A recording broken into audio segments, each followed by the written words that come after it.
come riuscire ad avere sempre contenuti per i tuoi canali social senza dover passare tutto il tempo davanti al computer e soprattutto senza dover trascurare la tua attività principale, quella che in fondo ti fornisce dei soldi. Ti piacerebbe avere una marea di contenuti come ad esempio Gary V, ma senza avere alle spalle il team pagato di Gary V? In questo video ti mostrerò il processo che seguo personalmente sia per me che per i miei clienti per riuscire ad avere in pochissimo tempo tutti i contenuti che poi mi serviranno da pubblicare per il resto del mese. Mi occupo dei social soprattutto nella parte strategica ma anche nella parte esecutiva da anni e quindi nel tempo ho dovuto apprendere diverse competenze: grafica, colori, copy, video, eccetera eccetera, ma questo è il mio lavoro. Se invece non sei un content creator o non sei un social media manager, non è strettamente necessario avere tutte queste competenze, è però fondamentale avere una pianificazione e organizzazione per riuscire a ottimizzare tutto il tempo che dedichi alla creazione di contenuti per poter poi avere il materiale per tutto il mese. Io sono Heidi e mi occupo di strategie digital e produttività e su questo canale ogni settimana rilascio un video dove ti spiego come lavorare sempre meglio ma non di più. Se ti interessano questi argomenti, mi raccomando, se ancora non l'hai fatto, iscriviti al canale e ricordati anche di attivare la campanella qui sotto per non perdere nessuno dei prossimi video. E adesso ti porto sul mio computer qua dietro per vedere passo a passo tutto il processo che seguo. Di che cosa parlare? Avere un piano editoriale definito a priori ti servirà e ti aiuterà durante tutto il processo di creazione dei contenuti a non andare fuori tema. Prendi il tuo argomento principale, disegna un cerchio e al centro di esso metti il tuo argomento principale. Nel mio caso, la mia nicchia, il mio argomento principale è lavorare meglio. E rispetto ad esso definisci 3 sottocategorie legate al tuo argomento principale. Dividi il cerchio poi in 3 settori e per ognuno di essi trova un sottoargomento. Io ho definito che voglio parlare di produttività, di strategie digitali e di benessere personale, sempre legati al mio argomento iniziale che è quello di lavorare meglio.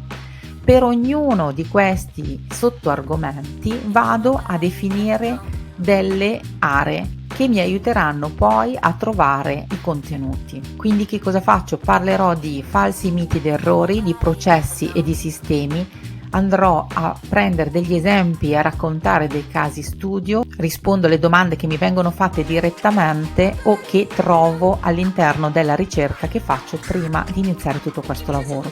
Parlerò di metafore per farmi capire molto più facilmente invece di utilizzare un linguaggio molto tecnico e poi vado a raccontare gli insight e dietro le quinte. Questa divisione l'andrò a riproporre e riprodurre anche per tutti gli altri argomenti. In questo modo avrò una serie di idee e di combinazioni di idee che sono pressoché infinite, perché per ognuno di questi sotto argomenti posso andare a definire e a creare un contenuto. Prima di tutto il processo creativo. Separa sempre il processo creativo dal processo esecutivo. Questo perché se ti metti a creare i tuoi contenuti nel momento in cui li stai pensando, questo ti farà perdere molto tempo. La creatività va invece stimolata e un'idea ti può venire in qualsiasi momento della giornata. Il problema con le idee è che così come ti vengono, puff, a un certo punto spariscono. È importante quindi avere sempre a disposizione uno strumento dove poterle scrivere. Io uso un'applicazione sul mio cellulare, io uso Notion o ClickUp. In questo caso, in questo video ti farò vedere come utilizzo Notion. Quello che puoi fare è comunque utilizzare una qualsiasi applicazione, va benissimo anche un'applicazione di appunti dove segnare rigorosamente tutte le idee. Ti servirà fissare l'idea nel momento in cui ti sta venendo. Quando stai scrollando il tuo feed dei social e ti viene un'idea, segnatela subito. Prendi anche i riferimenti, quindi il link di riferimento, non limitarti a salvarla sul social che stai guardando, perché poi quando andrai a rivederla non ti ricorderai più che cosa ti è venuto in mente. Utilizza un solo strumento, una sola app che ti potrà servire anche in seguito in tutto il resto del processo come unico riferimento per tutto. Utilizzo utilizzo sempre in movimento l'app che ho installato anche sul mio cellulare. Segno tutte le mie idee e solo in una seconda fase, in una fase successiva, torno sul computer e vado a organizzarle. Quindi che cosa faccio? Scrivo qua la mia idea, scrivo con tutti i link di riferimento, eccetera, eccetera, e poi quando torno sul computer vado a classificarla a seconda degli argomenti. Ad esempio, mettiamo il caso che questa sia un'idea che riguarda la produttività, non faccio altro che spostarla nella produttività e me la troverò qua all'interno. Scrivo idea 1, link. E adesso che abbiamo organizzato tutte le idee, è il momento di vedere come strutturare il piano e il calendario editoriale. In questo video io utilizzerò Notion, ne ho già parlato anche in un altro video che ti metto qui sotto in descrizione e anche nelle schede qua sopra. Notion è molto eclettico e proprio per questo motivo lo utilizzo, perché permette di partire da una base molto semplice e poi piano piano si va ad aggiungere i dettagli. Utilizza anche tu questo metodo, non cercare di partire dalla fine, ma parti da una base davvero molto semplice e poi piano piano vai a strutturare tutto il resto. A questo punto è il momento di sviluppare tutte le idee e quindi di passare direttamente sul mio calendario editoriale. Ed eccolo qua. Per ognuno degli argomenti io ho creato un mio template, basta andare qui sopra e andare su nuovo template.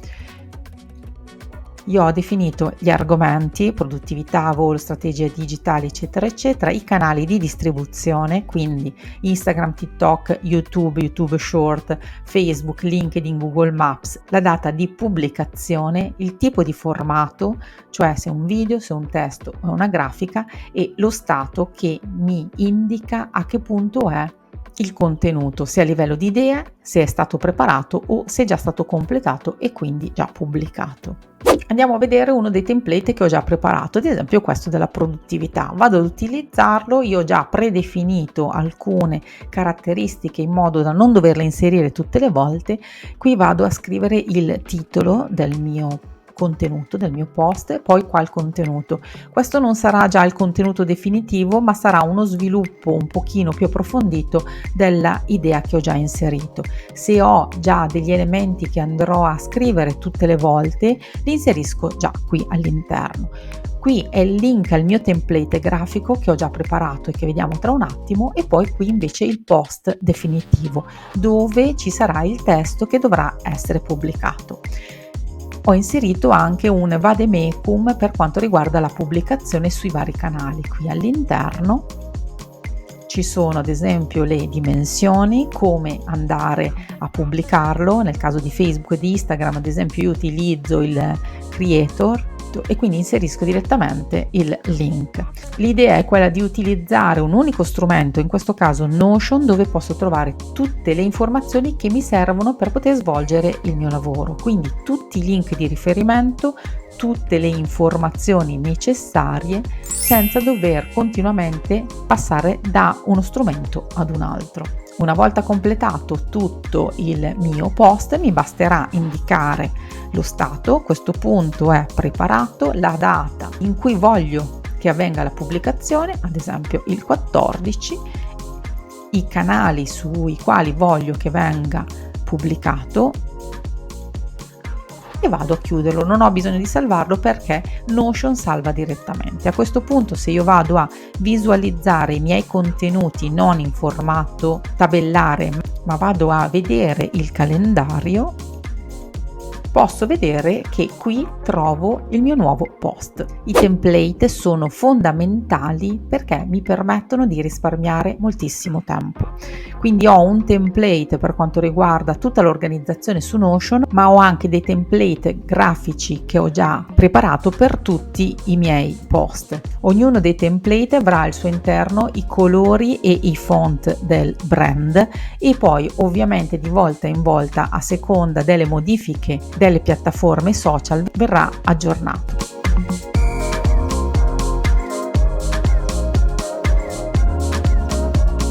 Anche nel caso dei caroselli ho un template già organizzato.